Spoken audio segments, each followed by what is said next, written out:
Hello friends, આજે હું તમને છે ને મારી બે સિક્રેટ ટિપ્સ તમને કહું કે વજન ઉતારવા માટે અને વજન ઉતાર્યા પછી મારો વજન વધ્યો નથી ને એ માટે મેં શું કર્યું ને એ હું તમને કહું.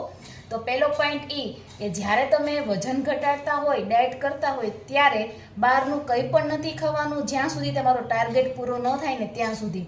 મતલબ કે તમારો ટાર્ગેટ છે કે 10-15 કિલો વજન ઘટાડવાનો, ત્યાં સુધી જો તમારું વજન ના ઘટી જાય ને ત્યાં સુધી તમારે બહારની કોઈ પણ વસ્તુ નથી ખાવાની. અને પછી ઘટી ગયા પછી તો આપણે કંઈ રહેવાના નથી. તો પછી શું કરવાનું ખબર? પછી જો તમારે બહારનું ખાવું હોય તો તમે ખાઈ શકો છો, ગમે એ વસ્તુ ખાઈ શકો છો, પણ આગળ પાછળ મારી જેમ છે ને આ ફ્રૂટ ખાવાનું છે.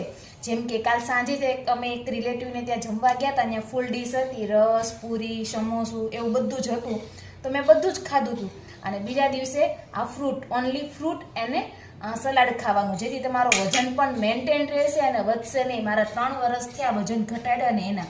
તમે જોઈ શકો છો મારું બોડી કે હજી એવું ને એવું છે, વજન નથી વધ્યો. તો તમે પણ આ રૂલ્સ ફોલો કરજો અને તમારું વજન છે ને મેન્ટેન રાખજો.